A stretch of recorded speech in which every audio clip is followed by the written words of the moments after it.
By acts of war or accidents of peace, great ships go down. Enter the final anonymity of the sea. Among survivors, each will remember a private fragment of disaster, a startled glimpse of eternity. We had a full lifeboat, and when we got lowered down, we drifted because we couldn't get all the oars out too far Well, away. we were always told that that ship could never sink. And then suddenly, it stood up on end, straight up, and it went right down straight. And they never had any chance of getting to shore, sir. Never with that boat, never. And I propose to drink to the Britannic, to the splendid ship that you have been on board, and that had such a tragic fate. To the Britannic. In London, Captain Cousteau greets 8 known survivors of the famed British hospital ship sunk by enemy action in World War I. And we were just served with our porridge. And suddenly there was a big bump. You felt it well? Yes, we felt it. And the ship sort of rose up and came down again. And nothing happened for a minute or two. And then the captain got up and he said, "Ladies, you know what that is. When you go to your cabin straight away, get your life belts and get up onto the top deck as quickly as ever you can. Don't waste any time." Once we got all the ladies off, it was every man for himself. And we just drifted past the propellers. We were just lucky we got clear. But I saw one lifeboat getting cut up. So I saw arms and legs go up there. They never had any chance. And if they'd stopped the engines, those people would not have been cut up with the propellers. Was the Britannic torpedoed or did it hit a mine? Which is your opinion? My opinion is she got torpedoed.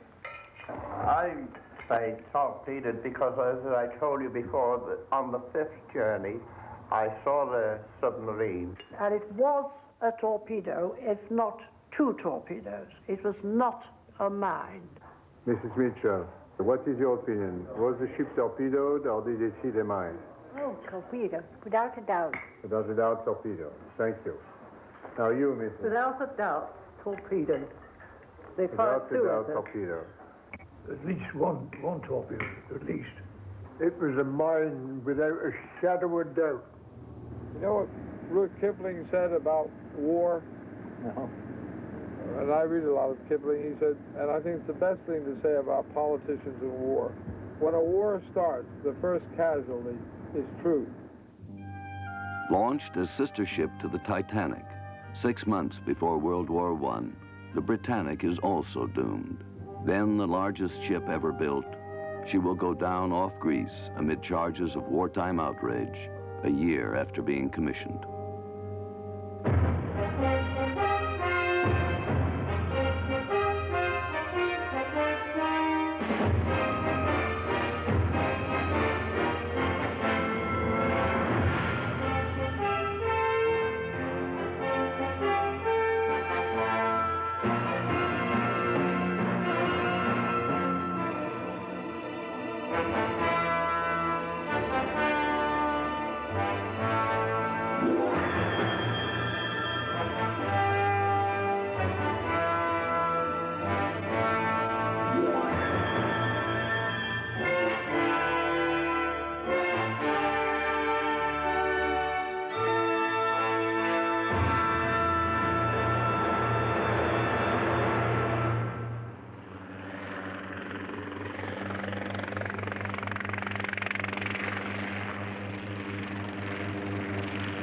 Following the path of the Britannic on her 6th and fatal voyage, the Calypso heads eastward into the Aegean, stormy cradle of Western man. Here, past the shattered splendor of Poseidon's temple, the Britannic steamed to take on wounded from the Allies' failing Dardanelles campaign. Nearby, off Kia Island on November 21st, 1916, she was racked by explosions and quickly sank with a loss of 30 lives.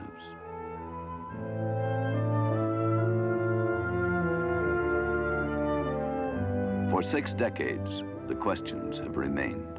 Was the Britannic carrying war supplies? Whether struck by a mine or a torpedo, how could a single weapon have finished such a supposedly unsinkable ship? The answers lie in Kia Channel.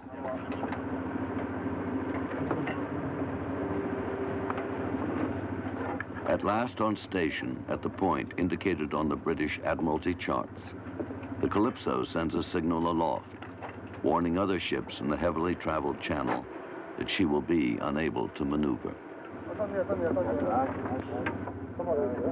A sonar side scanner fish, covering a quarter-mile path, is lowered to augment the Calypso's vertical echo sounder, and the search begins.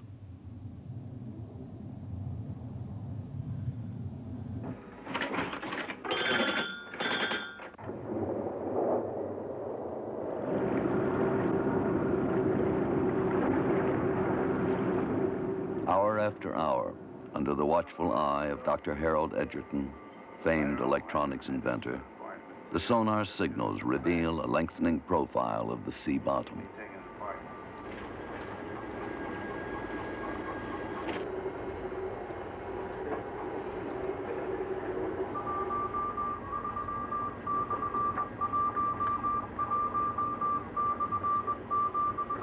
As the days pass and the Calypso sweeps slowly to and fro on her search pattern, the graphs and dials give no evidence of the Britannic. Attention, attention.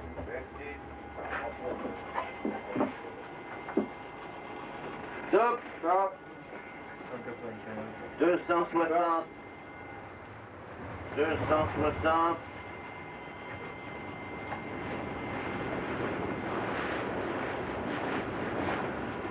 C'est au 152 à 3002. Le prochain point sera à 36. 45 secondes. 47 secondes. 15 secondes. 500 000. 2, 1, stop. Stop.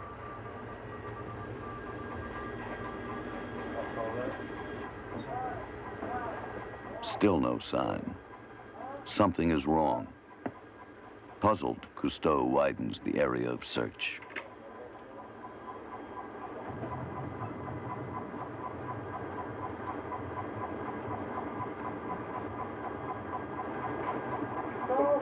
de 300 et 3000. 150 ou 300 et 3000.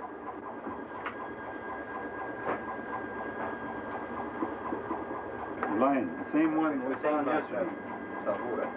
It's the same one. Ah, oh! Oh, un point, s'il vous plaît! Il a maintenant... Elle est là. Oh là là! Oui, bien. Pile dessus. At last, the telltale trace on the graph. 3 miles from the position shown on the Admiralty chart, the Britannic has been found.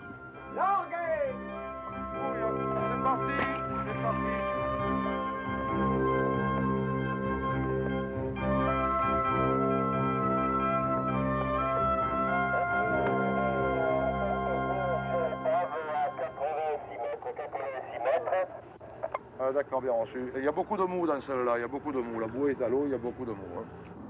Et là, surtout qu'il ne faut pas se gourer. Hein.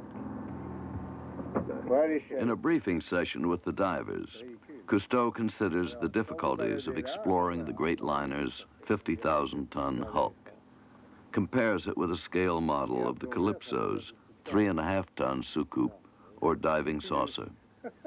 It is, he remarks, like a flea on an elephant. It is the 2-man soucoupe that will make the first reconnaissance of the sunken vessel. Completely self-contained, propelling itself by jets, the saucer can remain underwater for as long as 4 hours, achieving depths far beyond the reach of free-swimming divers.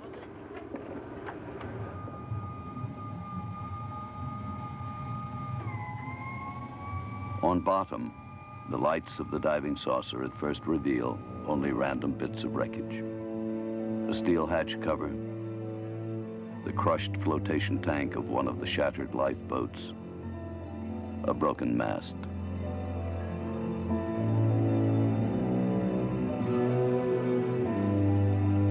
Then, out of the dark, looms a darker silhouette.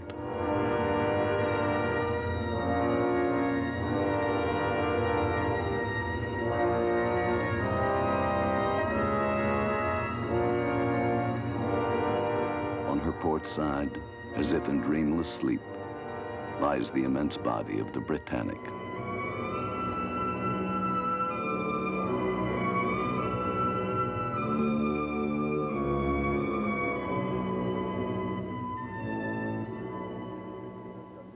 Later, aboard the Calypso, Chief Diver Albert Falco describes videotape made during the descent. On a d'abord trouvé une cheminée, quelques tubes, et puis finalement une énorme silhouette sombre devant nous.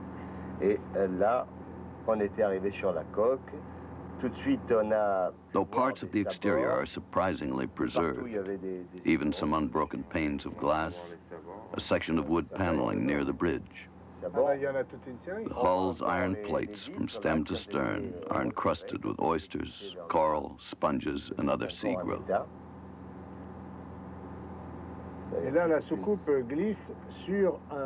Though some of the huge liner's 2,000 portholes were open at the time of the explosion, it had little effect on the swiftness with which she sank, despite a commonly held belief. Yet in the brief 55 minutes before she went down, calm and orderly procedures effected the rescue of almost all the 1,136 medical personnel and crew aboard.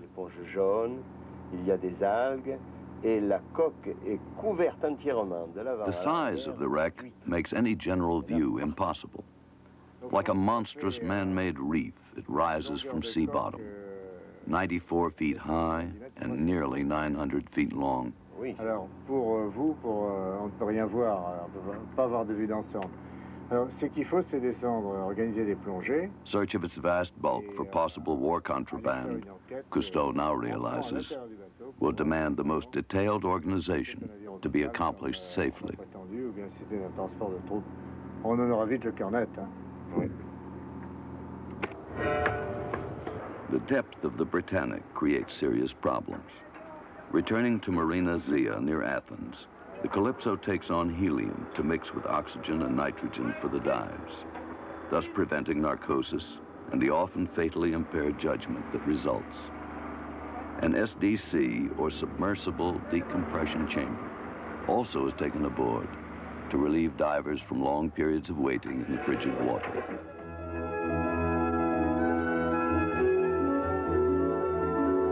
Decks and holds crammed with special equipment, the Calypso hurries back to Kia Channel. Also on board is a highly interested observer, the vice president of the Titanic Historical Society. Long a student of ship disasters, William Tantum speculates on causes of the Britannic sinking. What I think happened, I put myself in that man's mind consciously. This area had been swept of mines 2 or 3 days previously. Oh. All right? And the submarine should, the periscope comes up and they take a look. The first thing you're going to see is a great deal of people moving around on the deck. And these people are members of the Royal Army Medical Corps, the RAMC. And they wore khaki uniforms, the officers, very similar to the regular Army. The nurses and the orderlies wore a different type of khaki, a lighter khaki. But the officers who were on the first class deck area wore regular military type of collars and hats. And at 8:10 or 8 o'clock in the morning or 7:30, they could have been moving from their quarters to the Grand Salon for mess, and a submarine with periscope sees a great deal of 300 or 400 officers and doctors moving in that area, could have mistakenly taken them for military personnel. And being a hospital ship, on those grounds, attacked by torpedo. Because this ship is clearly marked you should see between the number 1 and number 2 funnel, she had a red cross, a green cross that was illuminated at night by 500 bulbs. Again, the Soucoupe is readied for descent, this time as guardian of the divers exploring the wreck.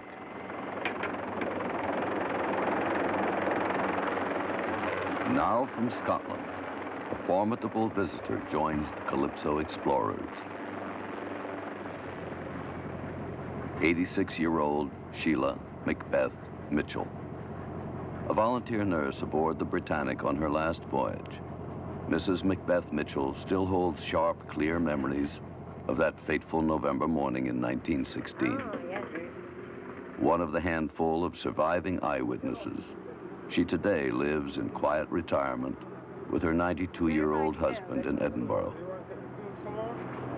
Very cautious. Yet, invited by Cousteau to revisit the scene of the tragedy after a lapse of 60 years, she was quick to come adventuring.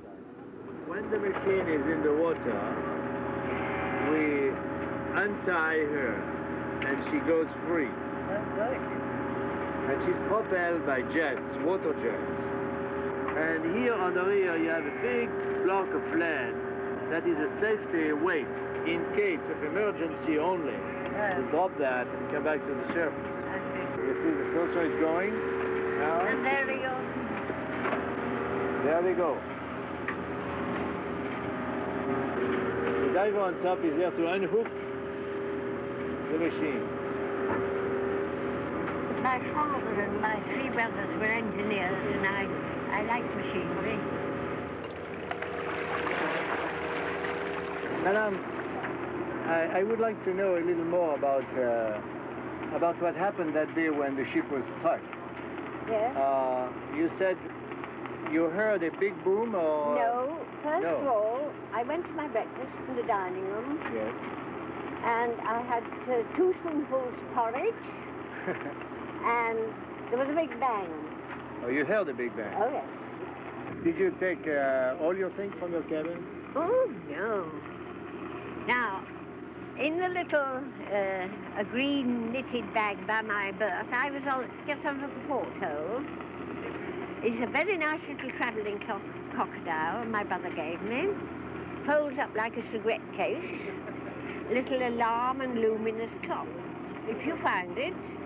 It's in cabin number 15. It'll be there, and it won't work, but it'll be a nice souvenir.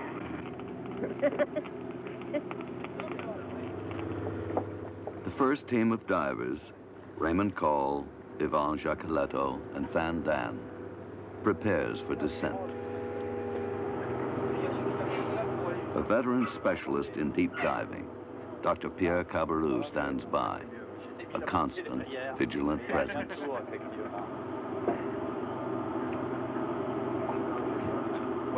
In his heavy, oversized tanks, each diver carries a carefully prescribed breathing mixture of helium, nitrogen, and oxygen, adjusted to the extreme depth of the dive, a formula determined through years of trial and analysis.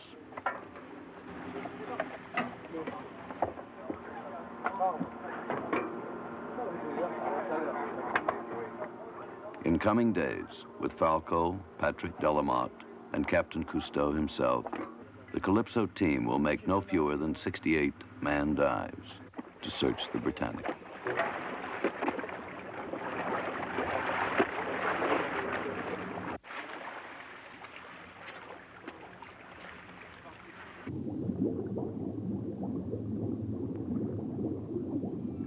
In the depth at which the divers must work, each man is permitted no more than 15 minutes before he must begin the long decompression procedures. Because the minutes are counted from the moment of submersion, the divers drop swiftly downward. At 150 feet, they plummet past the submersible decompression chamber, to which they must very soon return. Then quickly sunlight is left behind, and they enter the endless night of the depths.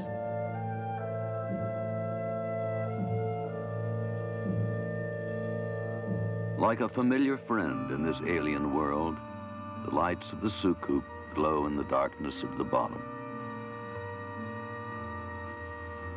Through the open hatch of the aft hold, the divers penetrate deep into the ship's inner recesses. A ghostly presence from the world of air and sunlight, the corpse of the great liner now belongs to another element.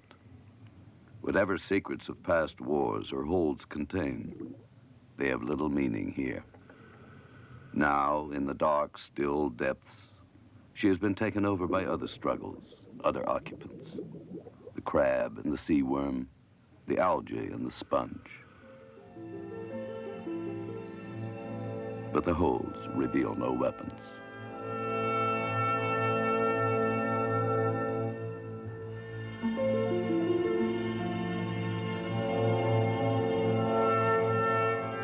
The Britannic has become a world on its side. Her decks have become walls. Doorways and portholes gape where floors ought to be.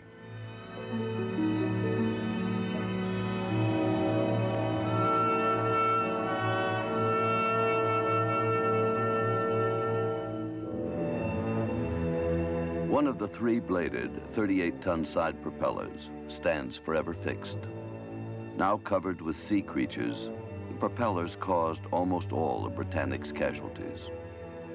Lifted upward as the ship sank at the bow, the turning propellers drew the lifeboats into the blades, smashing them to matchwood as they struggled to escape the dying ship.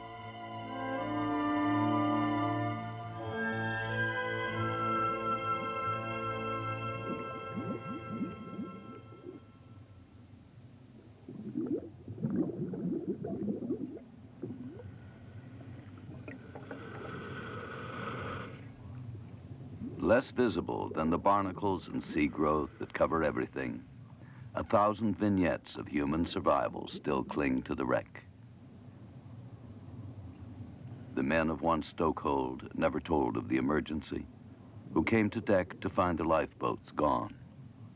The rattled nurse who left all her money under a pillow, but saved her fountain pen. 16-year-old Boy Scout Edward Ireland, who worked with the captain on the bridge until forcibly carried to a lifeboat. Here, in a forward salon, a cluttered mass of hospital bed frames bears witness to the 15,000 sick and wounded carried back to England by the Britannic during her brief months of life. By a merciful irony, she was outbound when death came. The beds for the wounded were empty.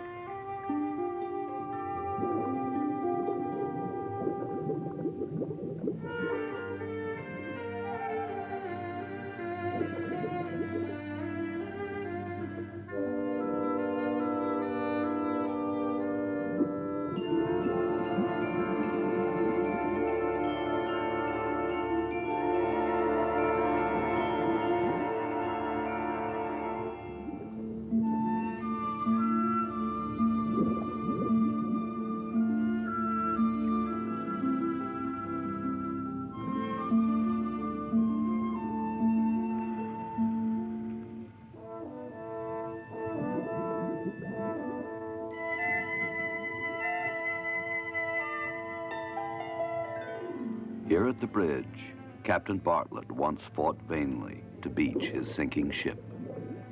Then, at last assured that no one was left aboard, he stepped calmly into the sea, was later picked up by a circling launch.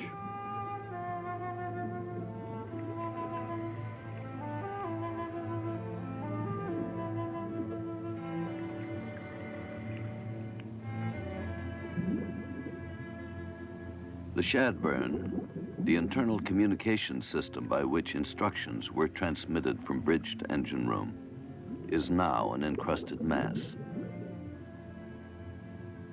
Over it came the command for the last futile attempt to beach the Britannic.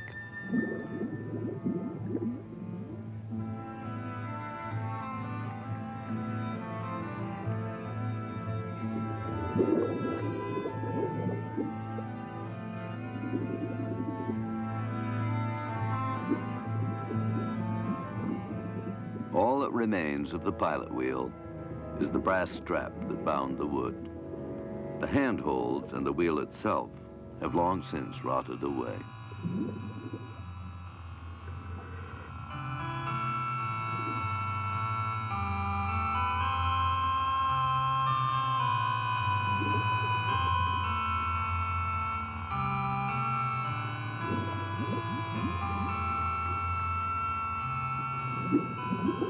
With a gesture of triumph, one of the divers holds up a prized bit of salvage, the corroded remains of the ship's sextant.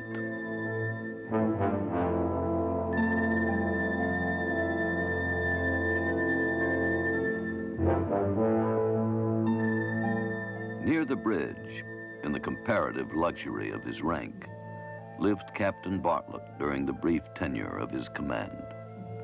Present at the vessel's birth and death, he sometimes may have reflected on her inauspicious launching. Born into war, the queen of Britain's luxury liners was committed to the sea without ceremony or christening. In the words of one disgruntled workman, they just builds her and shoves her in.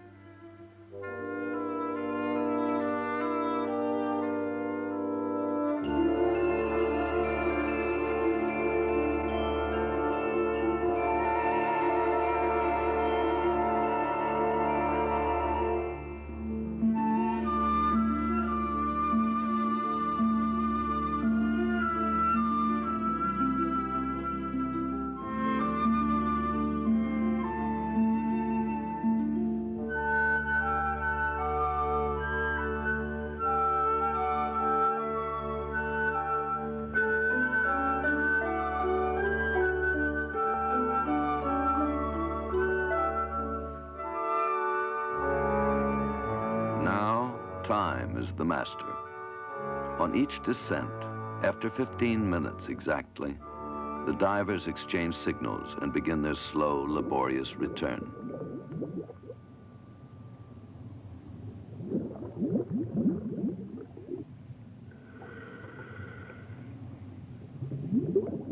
Waiting just above midpoint in their ascent, the decompression chamber offers a welcome sanctuary from the cold.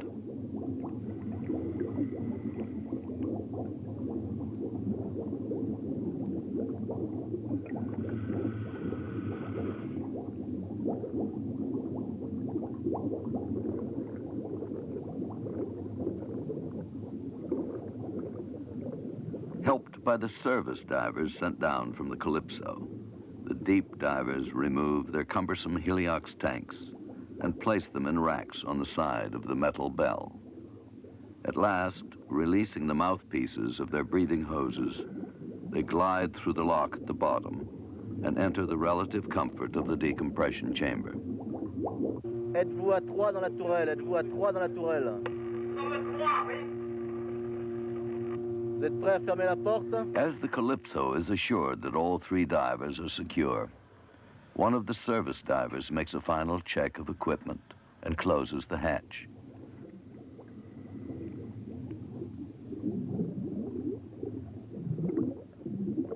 Quickly now, the divers begin their final ascent.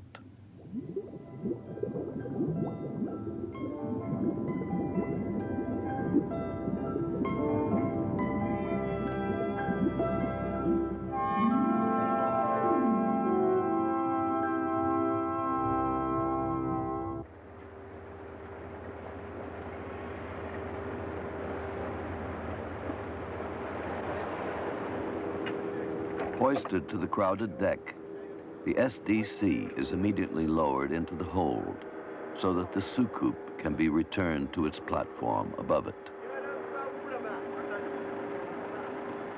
Here, periodically breathing pure oxygen, while Dr. Cabarrou gradually alters the pressure in their capsule, the divers will remain in limbo for the next 2 hours and 45 minutes.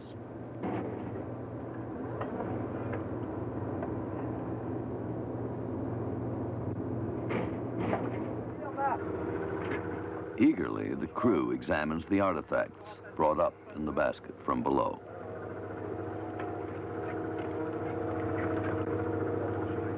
Il y a le nom sur une barre, mais il n'y a pas le nom. On the brass ring of the pilot's wheel, the manufacturer's name is still legible.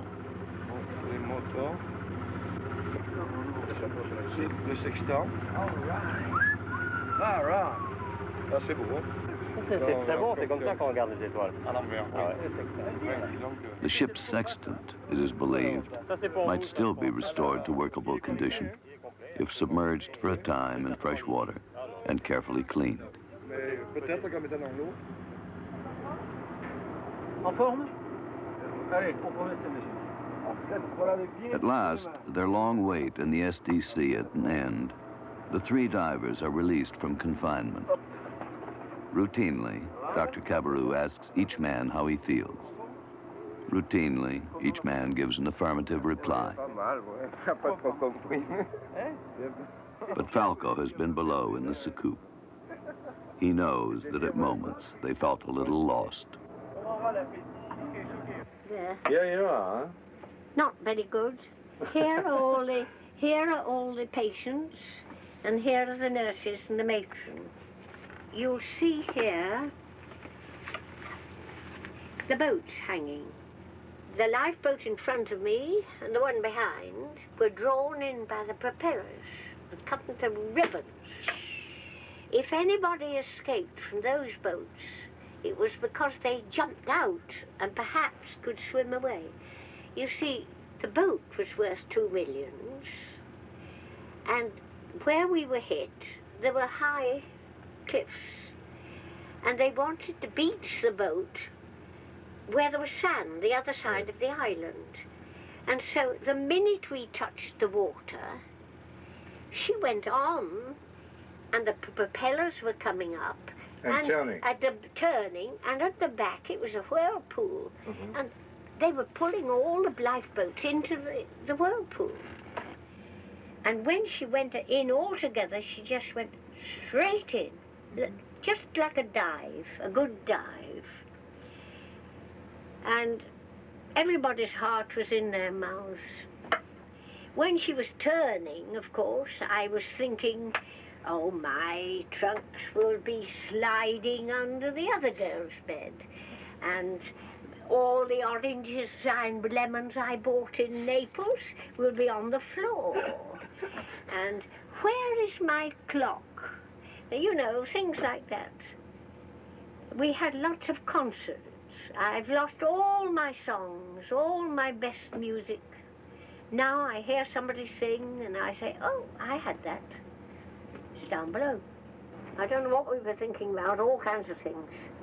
And the wreckage was floating about round us, and we suddenly saw notices saying, doctors only, nurses only, patients only. Floating? Floating in the water. Because the matron was very old-fashioned.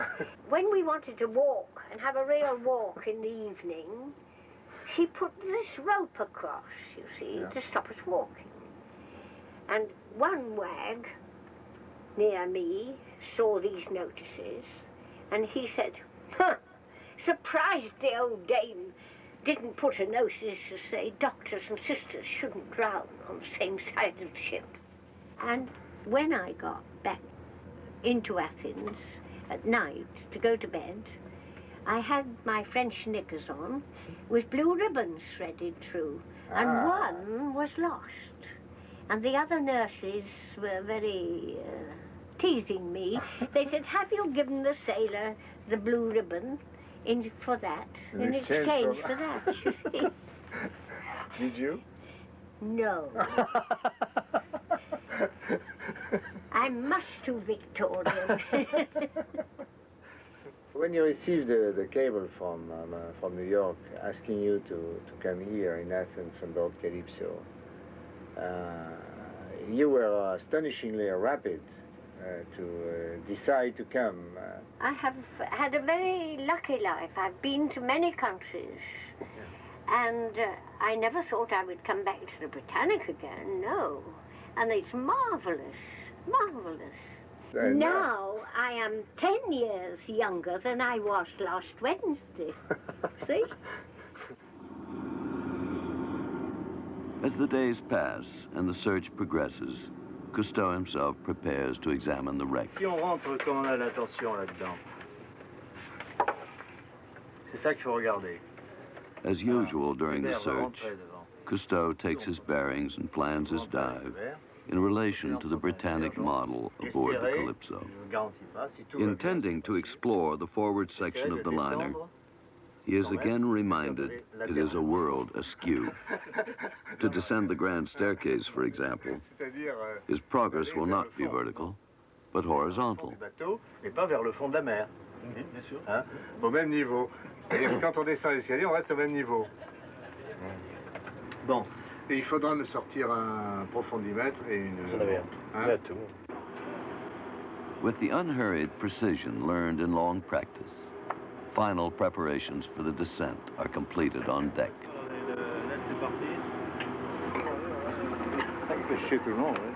With his diving companions, Patrick Delamotte, and senior team member Albert Falco, Cousteau reviews the catechisms of underwater safety.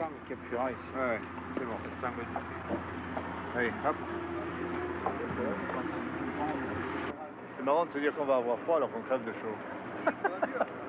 Ouais, c'est bon d'avoir chaud. Hein? C'est bon d'avoir chaud. Oui, avant, oui. On emmagasine un peu ce qu'on va perdre. On va couper des calories. Ouais. Though their banter is deceptively casual, each knows that they will be working at depths where survival demands utter fidelity to the rules.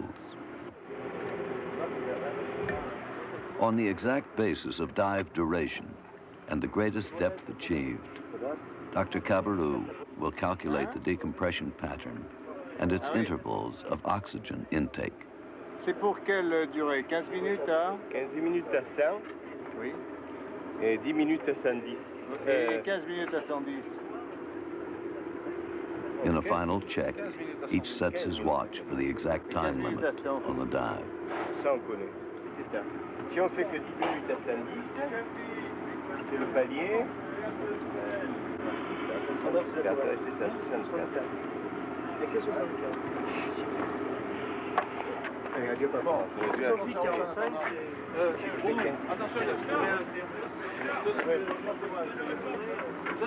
vous êtes prêts, hein, les autres? Papa?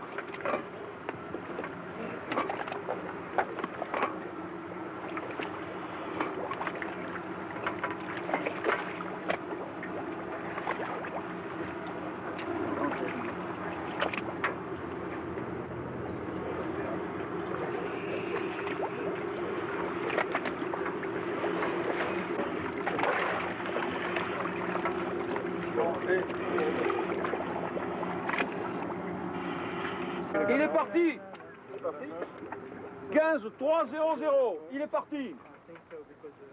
As Cousteau submerges, Falco and Delamotte immediately follow, for already the clock has begun to count.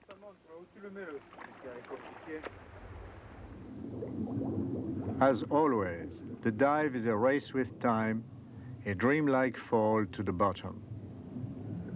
I passed the decompression chamber, without which there could be no safe return for any of us.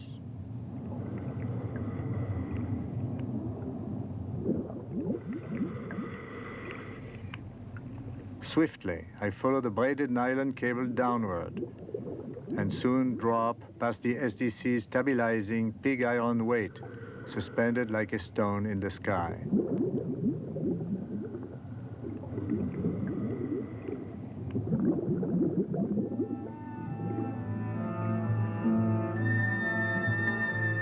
Almost at once, I crossed the barrier of darkness. Then, at 180 feet, as Falco and Delamotte overtake me, we encounter the cold, the chill that invades our wetsuits and our spirits. At last, I begin to discern the colossal hulk. My depth gauge indicates 320 feet. It has taken us 6 minutes to get here. In 9 minutes, it is imperative that we begin our return.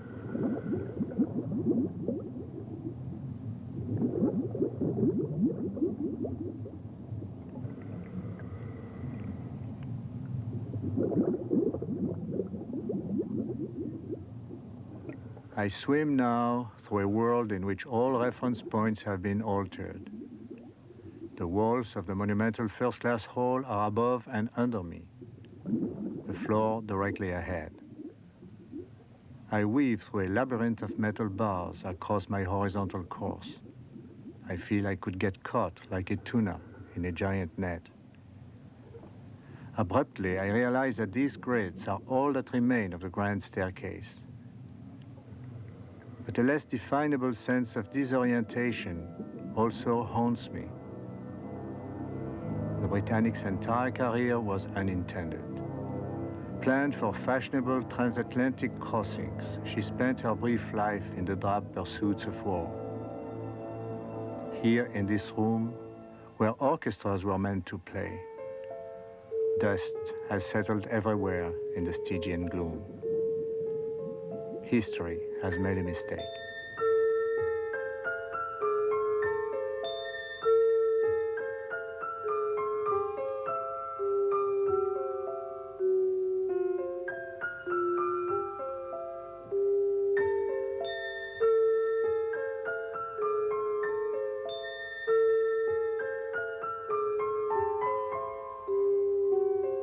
I approached the huge opening ripped in the forward hull by the explosion. While Falco films and Dolomote aims the beams of our powerful lights, I search for clues that will tell us more about the Britannic's tragedy. Soon I am surrounded by twisted steel plates and bulkheads, by torn clusters of electric cables and rotted planks. I realize I have penetrated deep into the ship's entrails. Then darkness. I cling to a buckled pipe. My companions reappear and find me.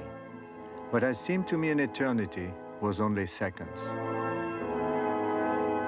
I remember the sudden fear, the line by Paul Valéry. A man alone is in bad company.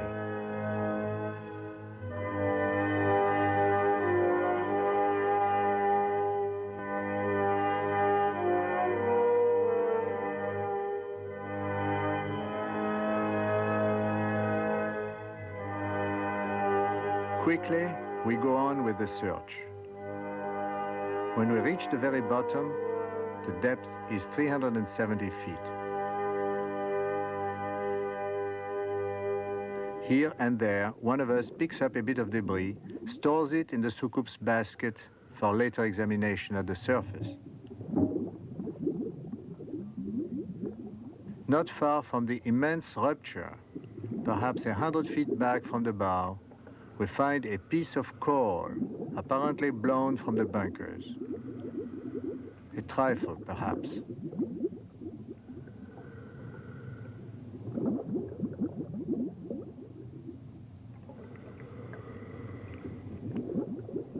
My watch tells me we have reached the end of our short lease of time.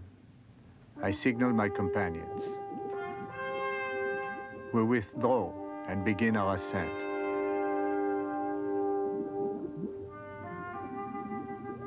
Behind us in the dark, we leave the broken shell of a technological triumph, a somber reminder that we too are vulnerable.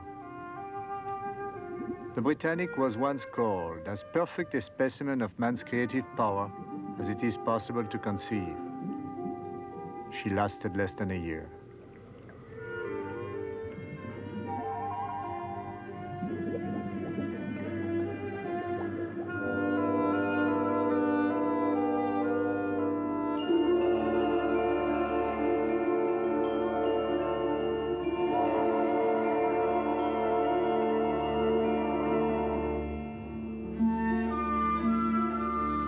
A little more than halfway up, the service divers wait at the SDC. They help remove our air tanks and store them in the racks while we enter the warm haven of the decompression chamber.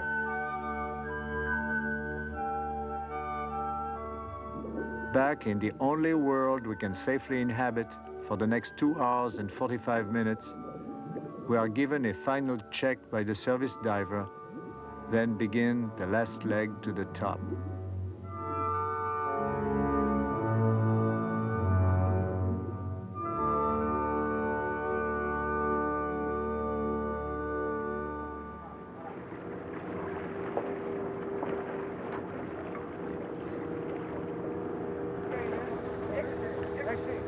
Like workmen at the end of a job, we find ways to spend our leisure. Avec un beau fusil d'argent, avec un beau fusil d'argent, il a tué le canard blanc, il a tué le canard blanc. Il n'y a pas de violette sans le printemps, ni d'amour, ma molette sans les amants. On veut des akouskis par le sang. We make over the intercom a few requests for some appetizers and wine. Oui, d'accord, pour la bouteille, mais pour un verre. Boringly, Dr. Cabarrou insists that it is a practical impossibility. Vous avez 1 minute pour arriver à 24. 1 minute pour 24. Instead, he prescribes oxygen according to the prepared tables for the depth we have reached. Vous reprenez les masques.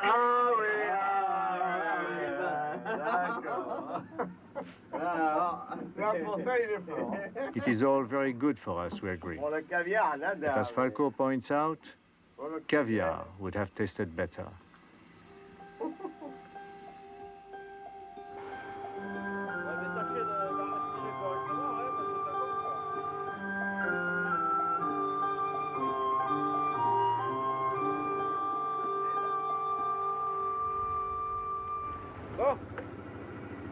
Okay. Qu'est-ce qui reste là? Obedient to the inflexible tables, we are at last released by Dr. Cabarrou from our tiny world.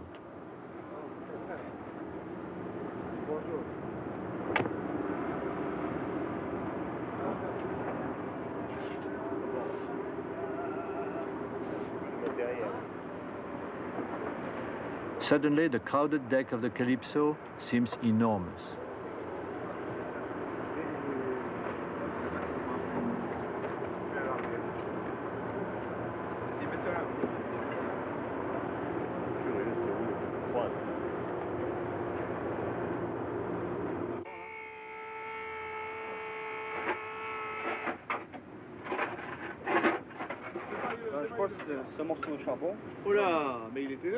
With the finding of the coal, most pieces of the Britannic mystery seem reasonably clear.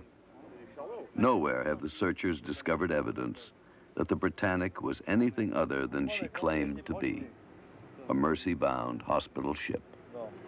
Il y en avait d'autres? C'est de l'anthracite, hein? Non, pas de cette taille. C'est de l'anthracite de Cardiff. Ah oui. Magnifique, hein? Et beau charbon. Convinced that the rupture in the hull is far larger than could be caused by a mine or a torpedo alone. It is Cousteau's belief that the first explosion ignited the highly volatile coal dust in the bunkers and thus caused the almost simultaneous and even more violent second explosion that scattered coal outside the hull. I wanted to show you, this is a piece of coal that we brought up from the Britannic. Piece of the coal? The coal with which they were used in the boiler room. From Naples, I think. Probably. Probably. Probably. Il tombe en poussière, hein? Poussière parce qu'il est humide. Enough. Maybe, do you think that's enough? Oh, sure. Okay. Can I have that little bit? Sure. I'll give a bit to Morty. Sure. So that's coal from the Britannic. Oh, it's wonderful. Thank you. Lovely. Almost certainly, the Britannic struck a mine. Found later, the log of German U-boat 73 reports leaving a hospital ship unharmed, though the U-boat already had laid mines in Kia Channel.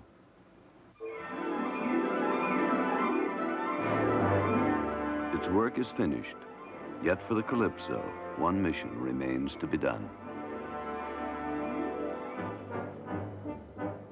To Mrs. Mitchell is granted an opportunity seldom given mortals, the chance to go back in time for a second look.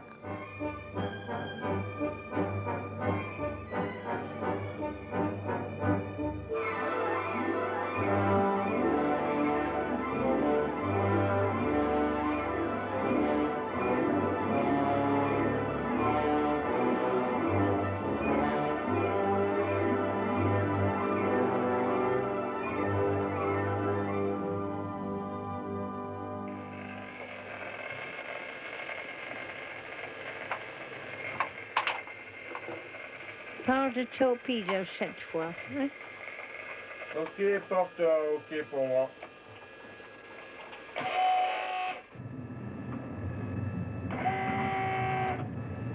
Descente normale pour moi.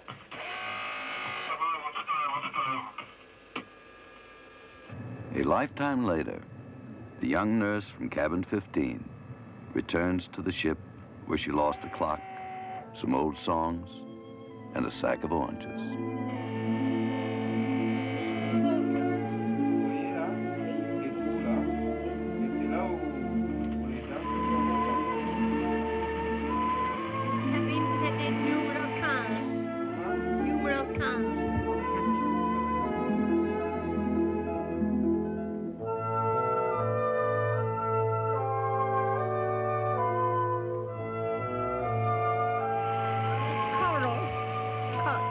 Les coraux.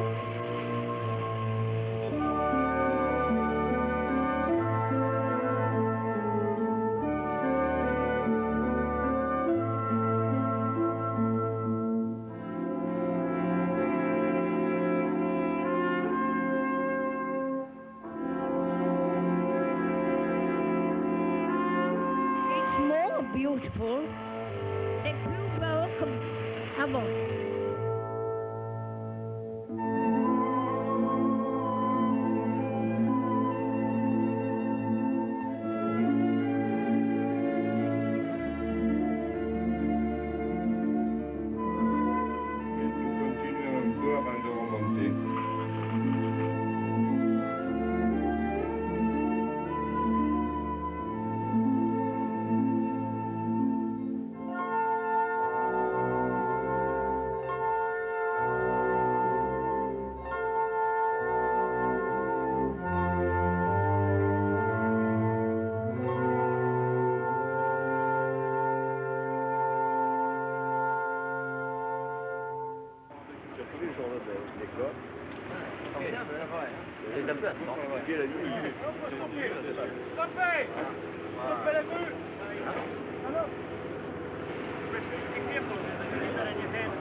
Good. Did you see the ship? Beaucoup mieux. Oh, le Britannic, c'est beaucoup plus joli maintenant qu'avant. Ah! C'est plus joli maintenant qu'avant. C'est vrai. Ah, c'est vrai. Et j'ai vu un grand Lobster. Lobster. Langouste. Langouste. Il a fait du breathing, watch that. Yeah. Il avait peur. Il avait peur, oui. Peur de la soucoupe. Lovely, I saw beautiful things. Okay, now we will help you out. Now then.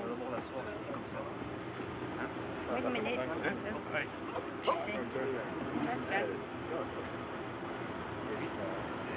Get these big feet down.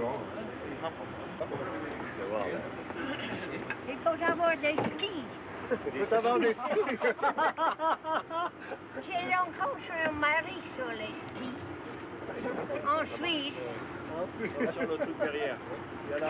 On this side. That's right. This side. No,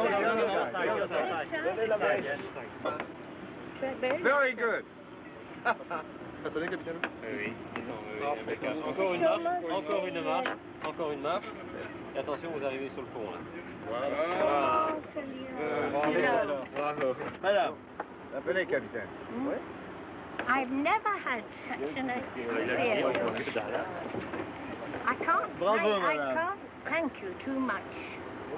I've never dreamt I'd go to any place like that. And my helicopter and all my friends. But don't forget, you've all to come to Edinburgh to see me. All right. And be quick, be quick. Don't take too long. I can't last forever. Okay. You see? I think you probably will. I think you're in a good shape. You're in good shape for a long time. I try my best. Okay.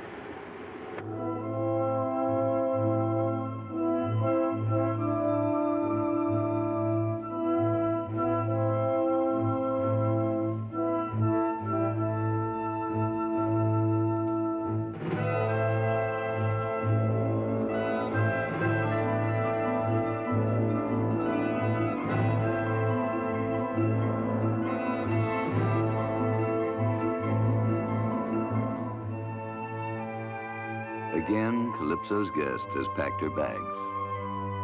Like a captured truant, Sheila Macbeth Mitchell prepares to leave the wine-dark seas of Homer and of youth and return to the endless adventure of everyday life.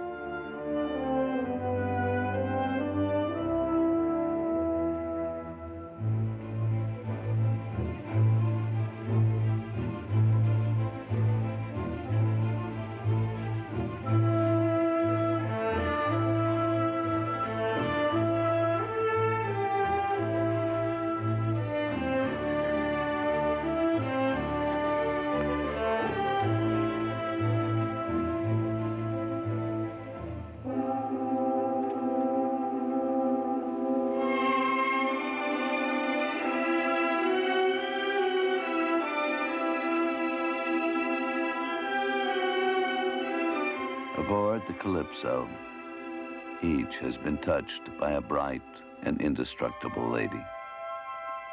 On whatever future journeys she may make, she carries from each a silent wish. Bon voyage, Mrs. Mitchell.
Long familiar with the visible monuments of man's past, we have only begun to explore the sunken landscapes of the sea. Here lie the relics of civilization spent. A helmet, a wine jar, a marble figure still pretending life. The greatest museum still lies under the sea. Out of the depths have come statues from the golden age of Greece. A boy rider, the matchless bronze believed to represent the sea god Poseidon.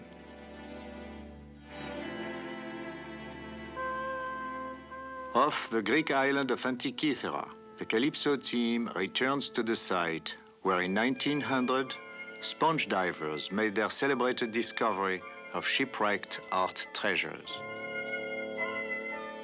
For some statues, discovery came too late. Their carved features forever marred by the relentless action of the lithophagy, sea organisms that attack the exposed stone.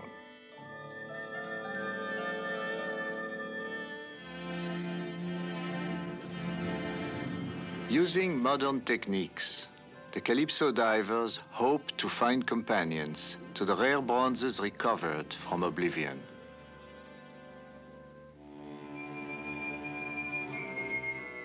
Like sleepwalkers in time, they stare at us across the centuries, mute survivors of battles won or lost, of serenity shattered by chaos. Yet mute, they tell us much.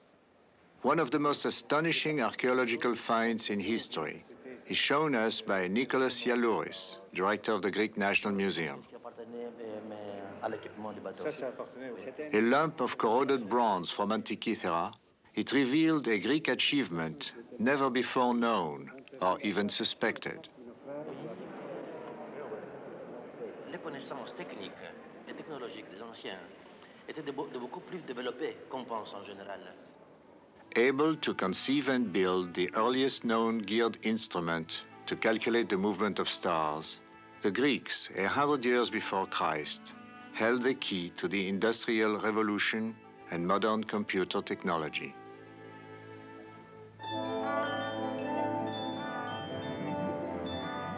Here, the lost astrolabe lay hidden for 2,000 years.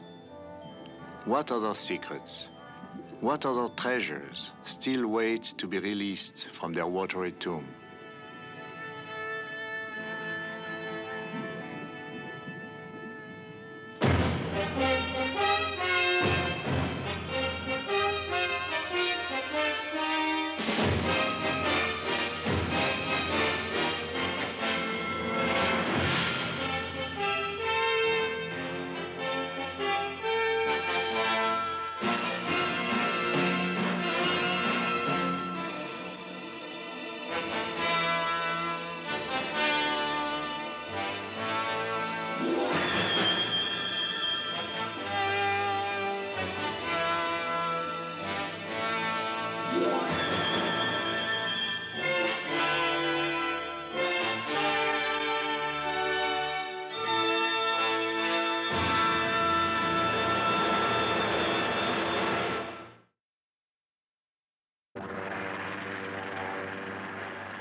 Upon the shores and islands of the Aegean stand the broken stones and artifacts of 100 lifetimes of human history. Most have been shattered by the violence of nature or man. A few, oddly, have been saved by it.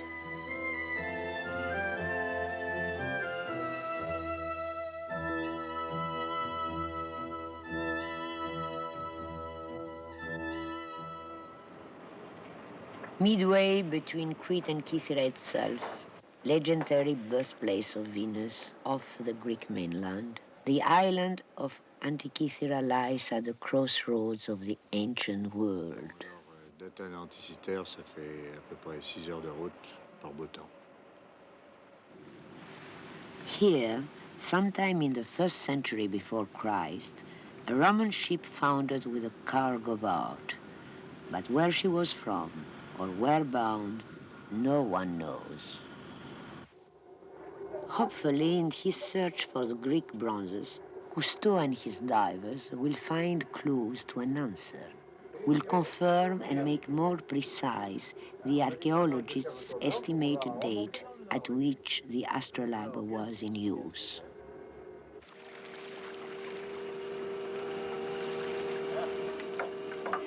Close to the steep-sided island, Cousteau must take unusual precautions.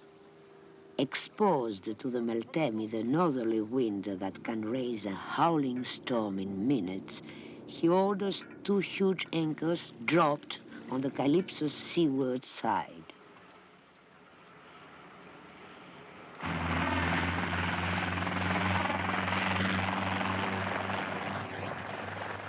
While the Calypso is secured, Cousteau takes off for a preliminary aerial reconnaissance of the island. A shard of stone in the surrounding sea. Antikythera still carries traces of a past that reaches beyond written history.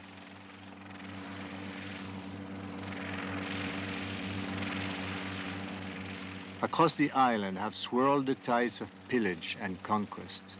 Past it, the legions of Rome extended her authority over the crumbling world of ancient Greece. Past it, later, her galleys ran to put down rebellions from Athens to Pergamon, or to crush upstart rivals to Roman power. But in the disorder and plunder of contending armies, how and when did the Greek masterpieces come to rest in the sea of Antikythera?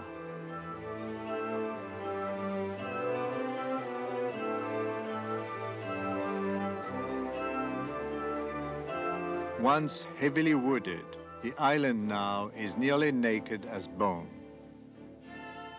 Down this ancient launching slip went the ships built from the vanishing forest.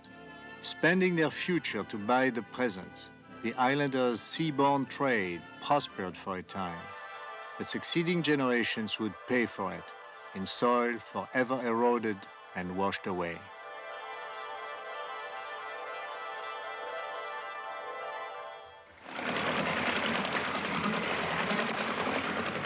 Held off the rocky shore by the anchors to seaward, the Calypso is now attached to the land.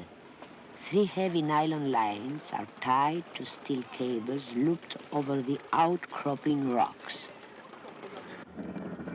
Tightened, they will hold the ship secure against surging seas and all but the heaviest weather.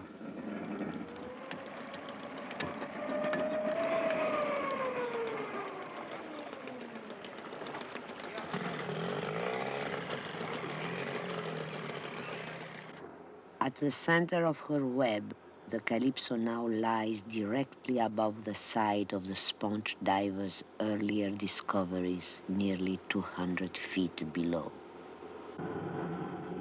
With the divers, Cousteau discusses plans for a systematic survey of the seafloor.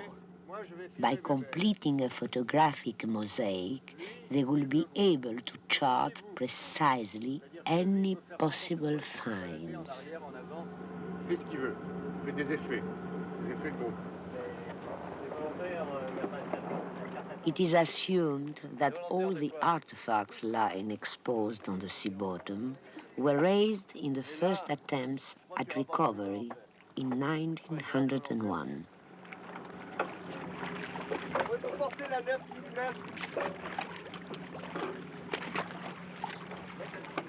With modern equipment, Cousteau intends to search for buried pieces the earlier divers were unable to retrieve.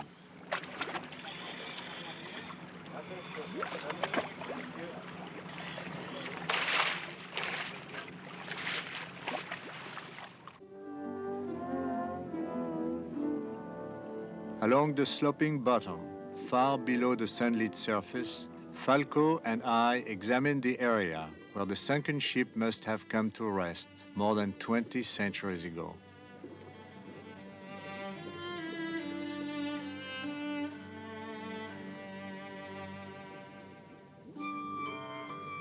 No sign remains of the timbered hull, which has long since rotted away. But here and there, pieces of pottery, bowls, and double-handed amphoras lie bedded in the sand. Often in daily use as utensils or containers, the brittle jars are generally short-lived and are accordingly useful in dating archaeological finds.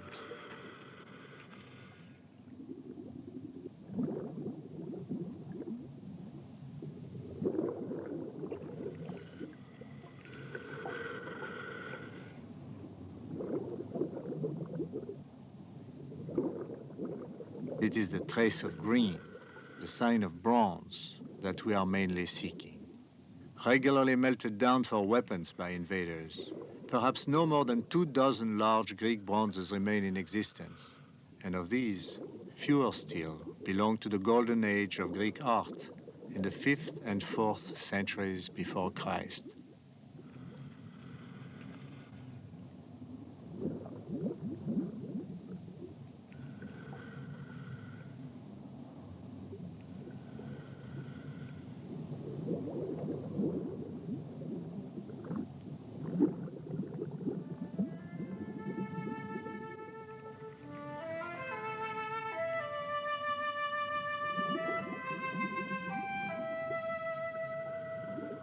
Much of the search requires delicacy and care.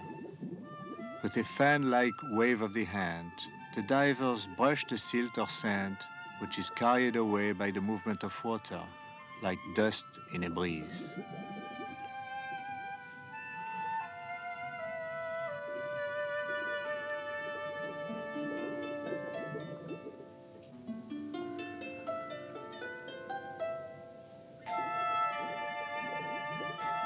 A flat piece of bronze is found, then another.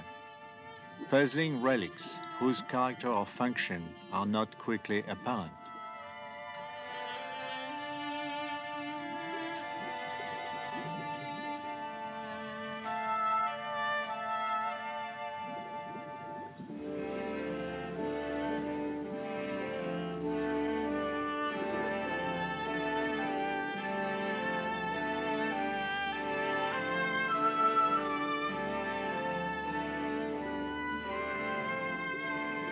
Diving twice a day for 20 minutes at 180 feet, we must on each occasion undergo a half-hour decompression period. Clinging to the Calypso's keel, 10 feet below the surface, can become a monotonous, though imperative chore.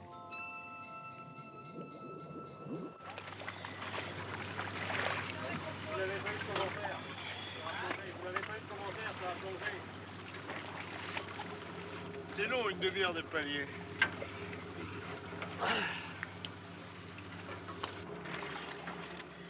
Falco brings up the bronze pieces which have baffled them, but they soon are identified as parts of ancient furniture by the Greek archaeologist aboard Lazarus Colonus. Pas tout à fait ce qu'on espérait, mais en fait c'est du bronze. Yes, maybe from sea. Old friend and associate Frédéric Dumas suggests the best way of cleaning the incrustations from the pieces before they can dry and harden. It mustn't dry.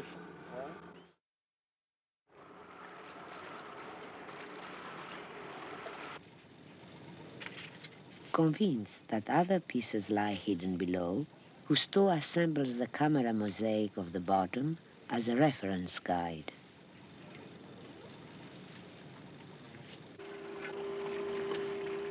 To speed the search, Cousteau has brought a new and effective device, the suceuse, an underwater suction pipe, heavily constructed to withstand the pressures in deep water without collapsing. The suceuse will act as a vacuum cleaner, drawing up particles from the seafloor.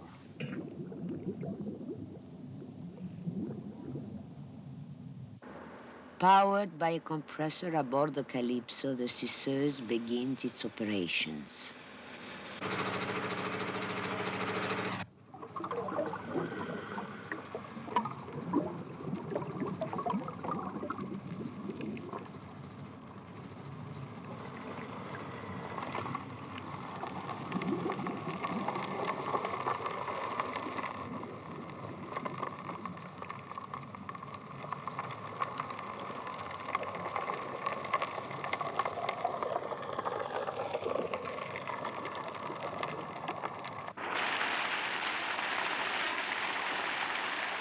Flashed through the basket strainer hung over the side, only sand and silt pass through the fine mesh.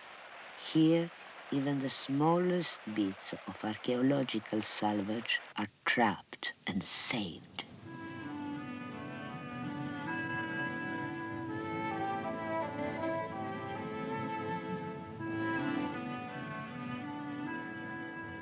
On the possibility that the sunken ship may have lodged against a great rock on the shelf above the deeper abyss, the divers search the slope beneath.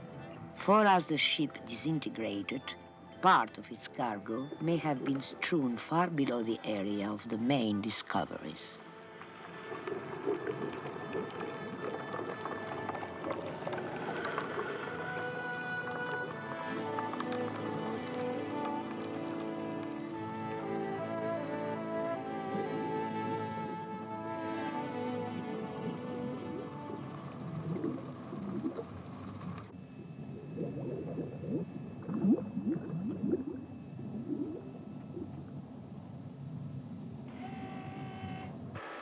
Taking with them a map of the underwater side based on the photographic mosaic, Cousteau and his companion Albert Falco will at all times be able to fix their position below with pinpoint accuracy.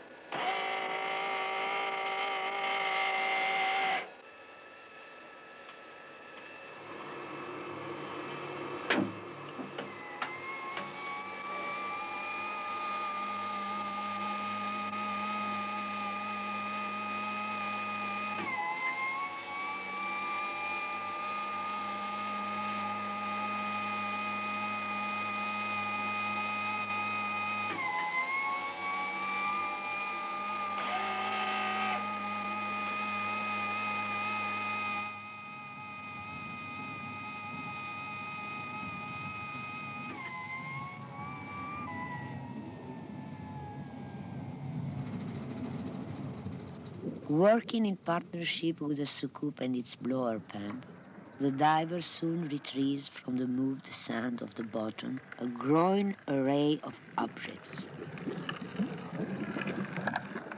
A small oil lamp that once may have lit a lady's chamber. Several jars and amphoras for household supplies.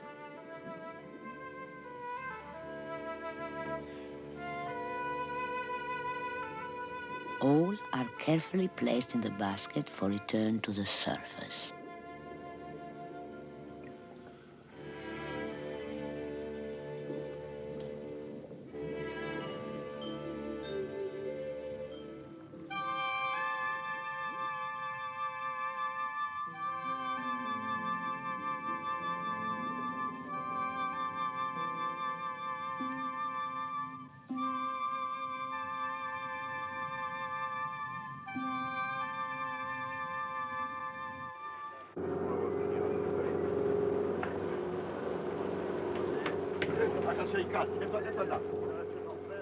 Regularly, the contents of the screen basket are dumped on deck.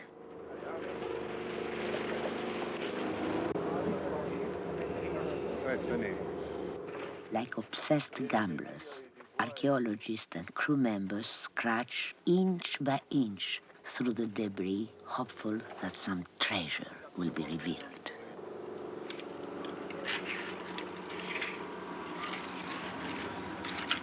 Small treasures, often fragments of some broken artifact, do appear. Here Cousteau examines a marble finger, tantalizing evidence of a larger sculpture.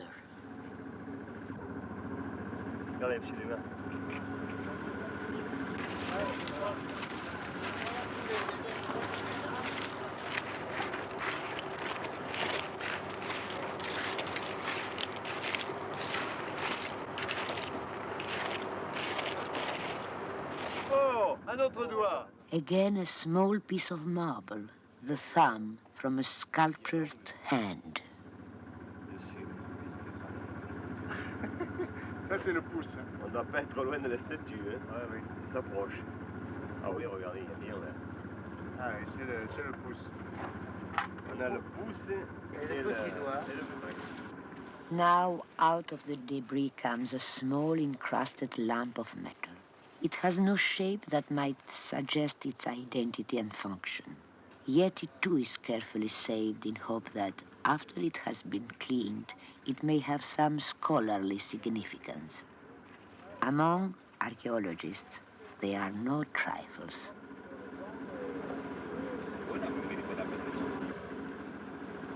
Oh! Another item has a more easily apparent value. A tiny ornamented gold cap whose use no one can guess. What is it?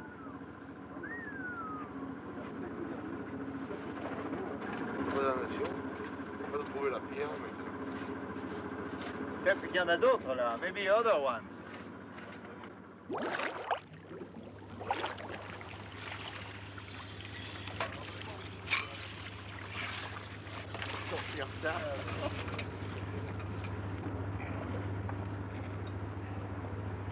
Une main?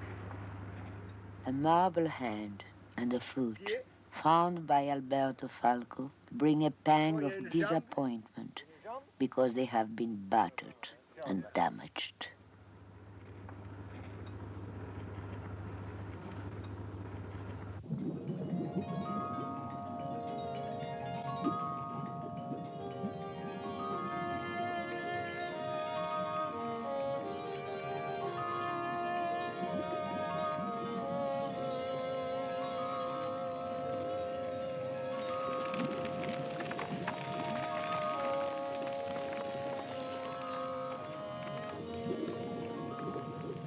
There are slack periods when the divers find nothing.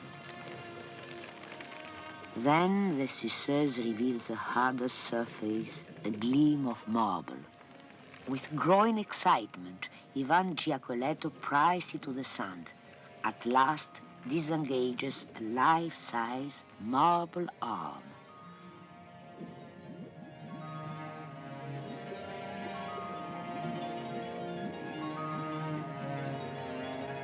Immediately, he scrawls a message on a slate, reporting his find and asking that the basket be lowered. On va voir ce qui nous a marqué. Dans la plaque. J'ai trouvé le bras d'une statue en marbre. Raymond, monte le panier.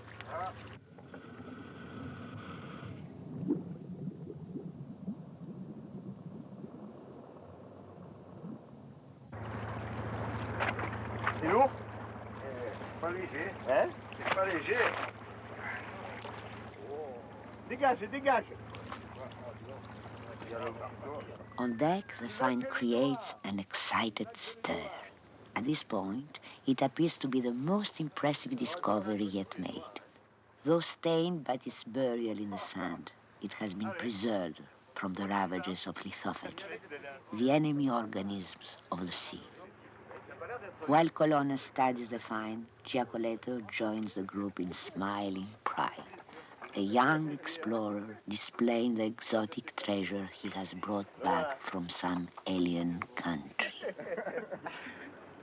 Comment il était placé? Il était, tenez-le bien, hein, il était comme ça. Comme ça. Comme ça. Ça sortait? Non, ça sortait pas, c'était la Suisse que c'est sorti. Juste cette partie-là. Now there is an ominous shift in the weather that soon forces the Calypso to halt all operations. Like a reminder of the ancient storm that once smashed a Roman ship upon this island, a rising wind out of the northwest drives the sea against the rocky shore.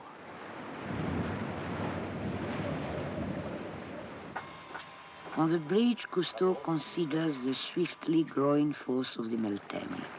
Far larger ships than the Calypso have been driven helpless before it. Racing against the full force of the blow, Cousteau orders men in the launch to cut the shore lines without delay, leaving the steel anchoring loops for reuse in calmer weather.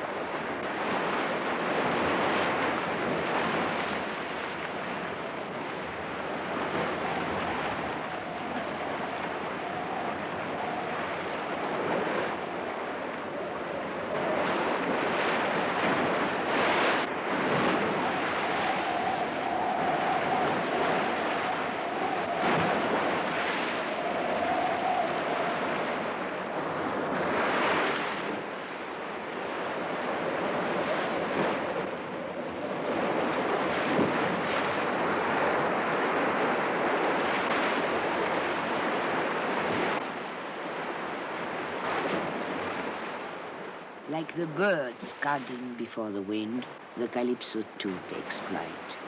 Attaching the lines of massive anchors to buoys, she leaves them behind and heads for the open sea. At last, finds shelter on the leeward side of Crete, 70 miles away.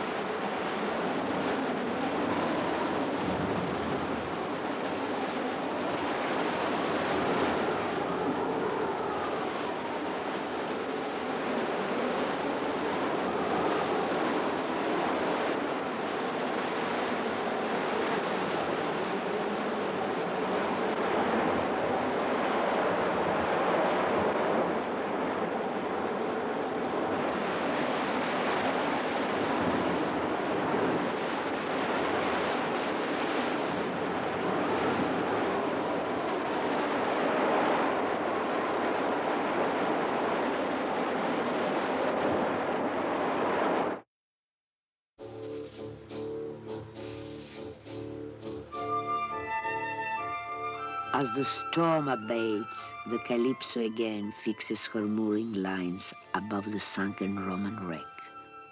Once more, the divers resume their search.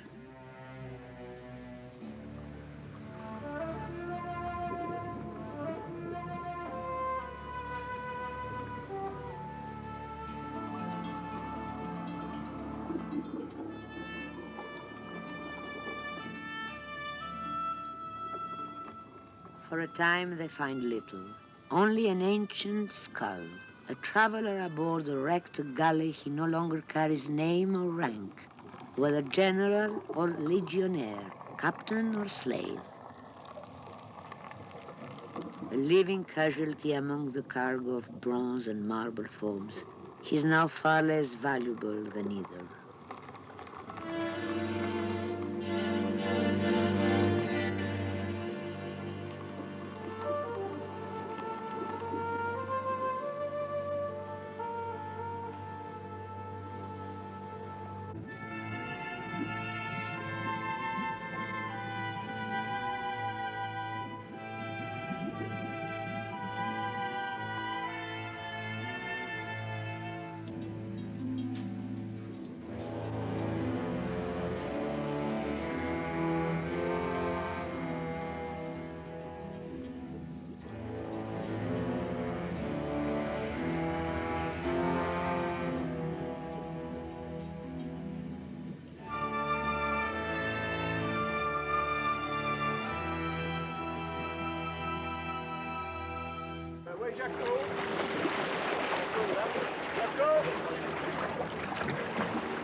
Still, the decking is a perishable discovery.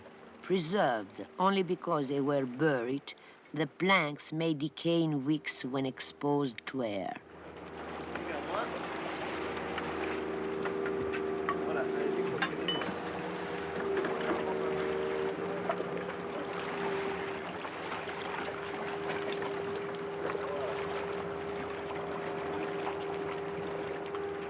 From Athens comes an interested official, George Papathanasopoulos, in charge of marine archaeology in Greece.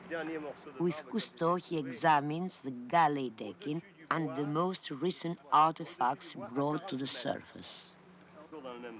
For the most part, the relics are fragments of shattered larger figures.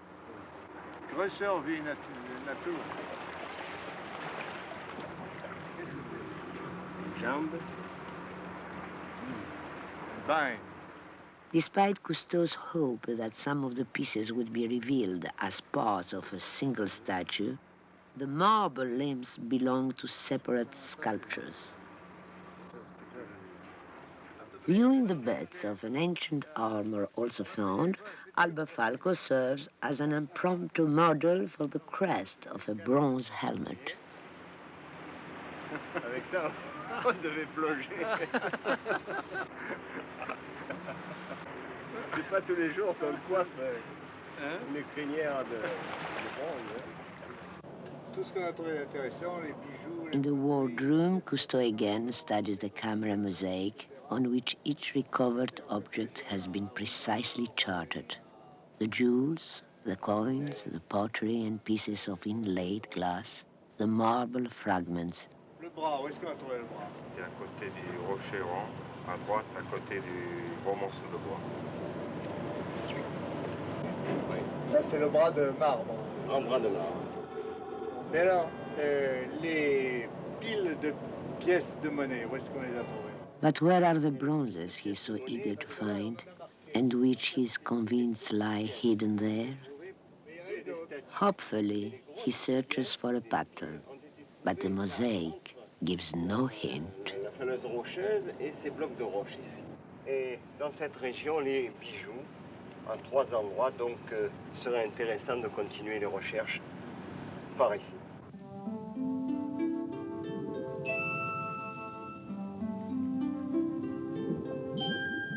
On the chance that valuable artifacts may be encased in them, even large blocks of consolidated sediment as hard as rock are lifted by cable to the surface.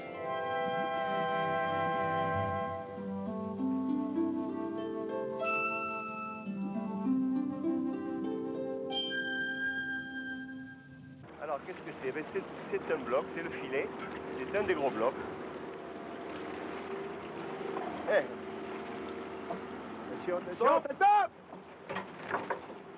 A sudden slip reminds watchers of a heartbreaking earlier accident in 1901. Lifting a magnificent marble horse from the water, the cable parted, sent the great statue tumbling into the abyss from which it has never been retrieved. Hoping to break the material along its own fault lines and leave intact any object it may contain, the searchers attack the block.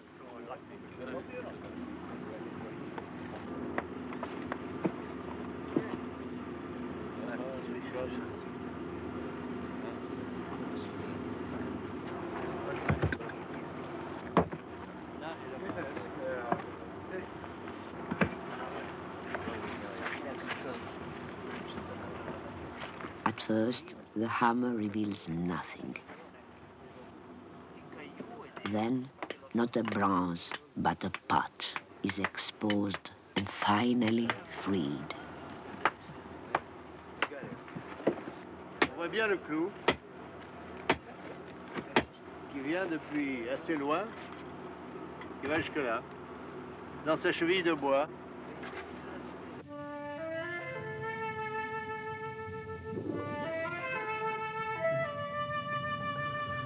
On the bottom, far below, one of the divers has encountered a straight edge that could have been cut only by human hands.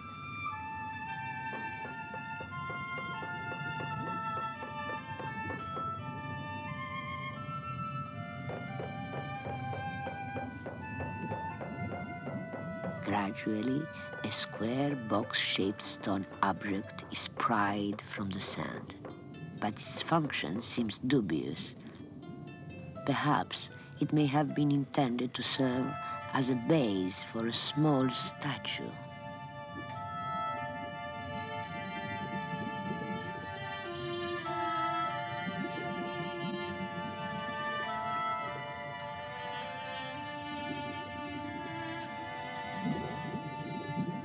On the possibility that his companion piece may lie close by, Ivan Giacoletto probes the surrounding area while another diver provides the lights.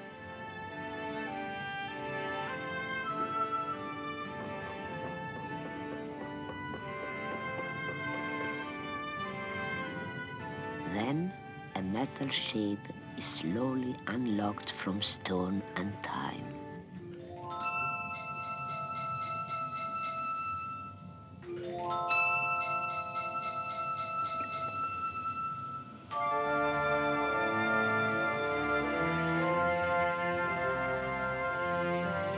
As the diver brushes away the silt, the small bronze figure of an ancient boxer emerges. It is the first bronze figure discovered intact.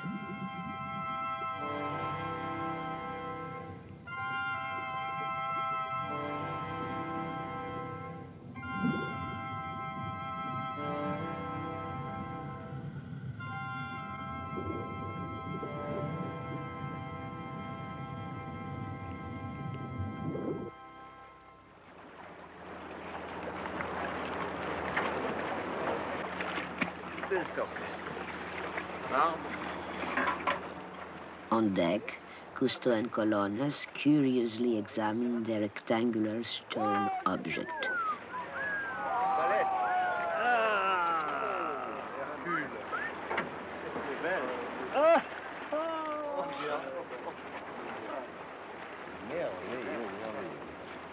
Vous êtes attaqué par ça ou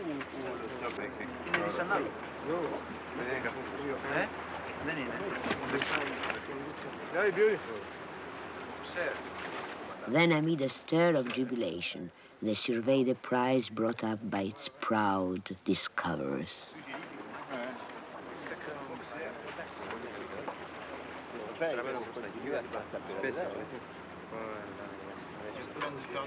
Out of scale, the box-shaped object is not a proper base for the figure. Still missing, moreover, is a round disc which must have served as a turntable. On it, a figure could be turned at the viewer's pleasure, perhaps best to catch the light or to reveal some new aspect of the form. Clearly, Greek sculptors did not lack an appreciative public.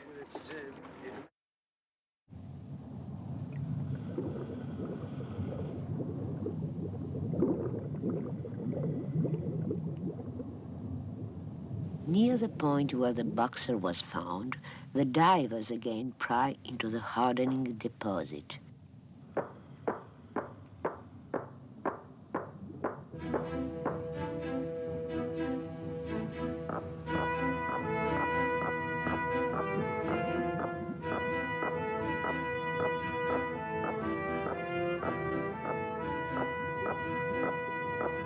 Cautiously chipping away the sediment, they expose a small section of a sculptured form. Once again, the seafloor releases a part of its hoard. This time, a bronze figure of a young man closely matched in size to the earlier find.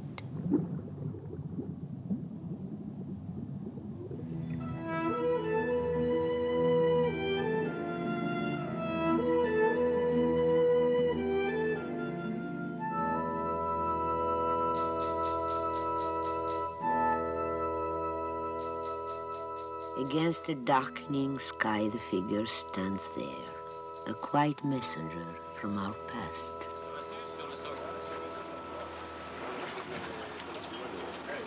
The Calypso team admires a few of the astonishing array of recovered objects. The earrings with their tiny gold figure of Eros. A small bronze arm for which, sadly, no one has been able to find the parent figure. La main, et ça va presque jusqu'à l'épaule. Hein? About the same size as the other ones. Same size, about that high.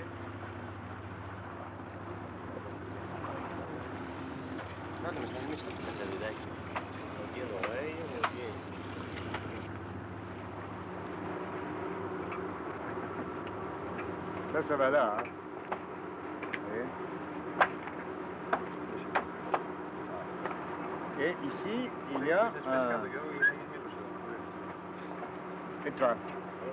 Was?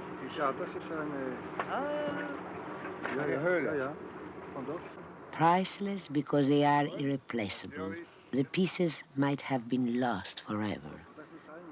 Now, like a sight or sound suddenly remembered, they have been brought back into life. Again, they belong to us.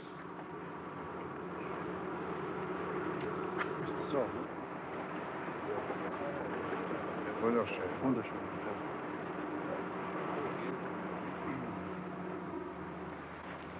2,000 years ago, a Greek woman wore these jewels, perhaps to the games at the stadium or to a performance of Medea in the theater.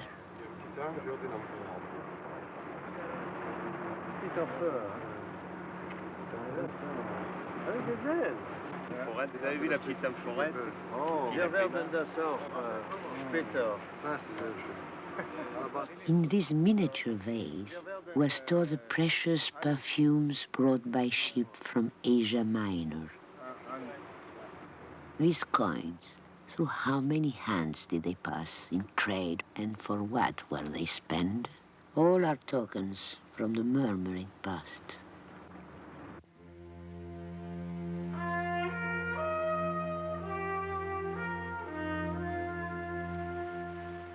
Since ancient times, many have come to Greece to steal, or pillage, or destroy.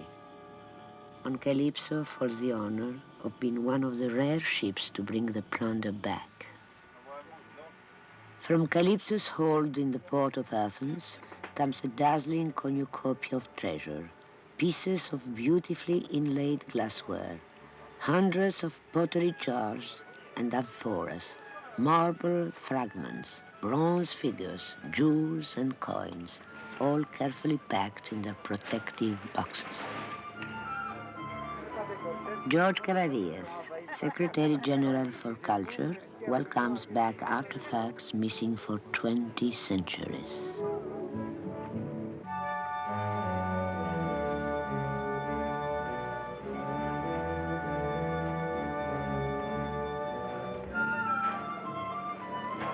All will be taken to the National Museum in Athens to join its collection of ancient masterpieces. Under the direction of Yalouris, the hard-earned figures brought up from the sea at Antikythera are carefully arrayed for general examination by the museum staff.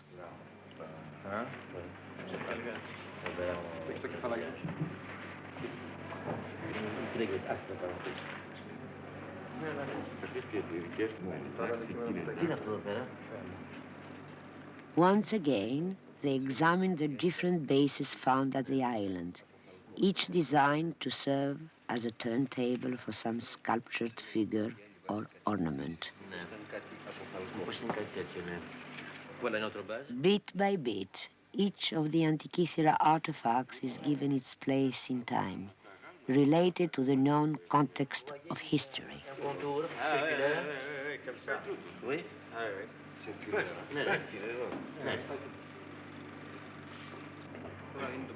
As technicians bring in bronzes found at the Antikythera site in 1901, Cousteau notes that one of the figures has lost a limb. Oh! Le bras. Où es-tu, le bras? Le bras, le bras, le bras, le bras. Il y a personne là, le bras. He asks for the small bronze arm brought up by the Calypso divers.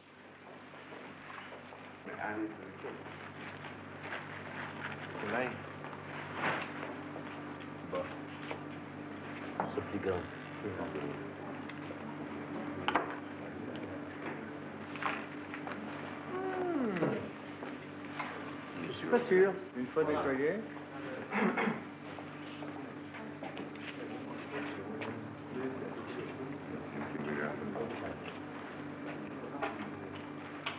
After an impromptu test, Yalouris tentatively agrees it is possible that the arm belongs to the earlier find.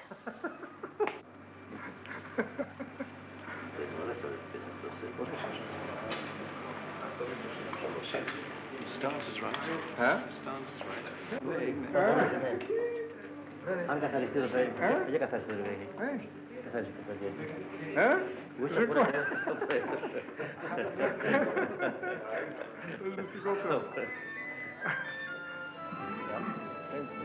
Et la petite tête, où est-ce qu'elle est la tête?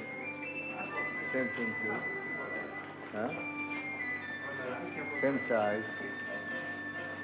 So there is one more. Il y en a encore une, hein?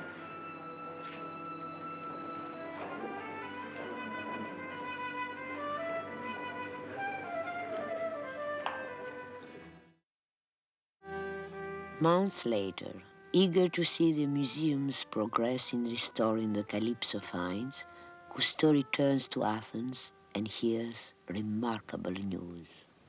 Do we have the other statue that you had in the museum? Yes. And the arm that we found? And you remember, we thought that it would fit. Is it confirmed? It is confirmed now. It fit exactly here.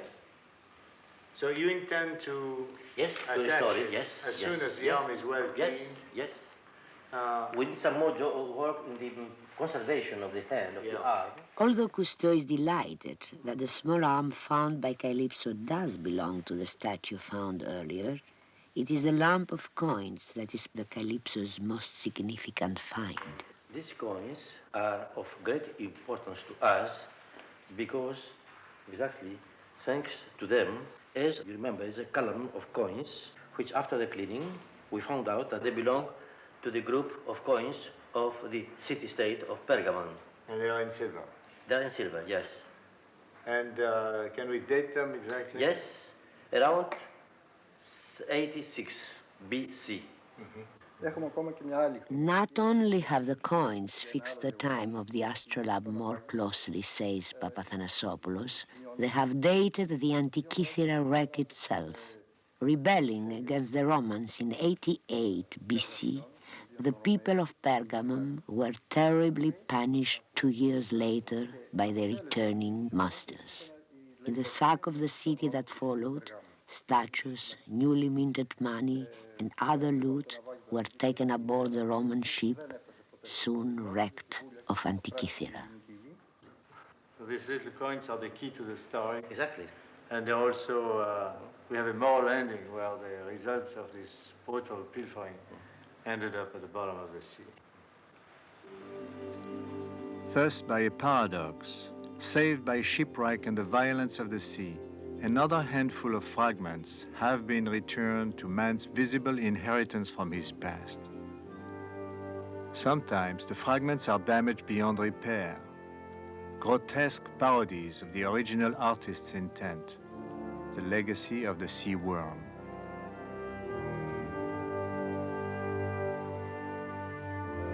And yet there remains more marble than bronze. Once common on the streets and squares of Greek cities, almost all the bronzes have been destroyed by an enemy more deadly than the sea worm, man himself.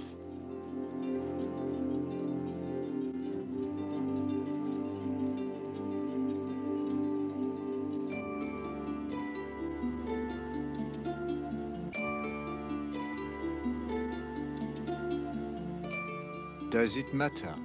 A few stones, more or less. A piece of an arm, or a lady's jewel, a coin, an enigmatic instrument found somewhere. Perhaps not. Perhaps it is of greater consequence that we can ever tally, for they are voices out of the dark, telling of times when man's brief adventure began, telling of civilizations that have come and gone. Through them, we touch our secret beginnings. The men and women of the forgotten past become our companions. They walk beside us.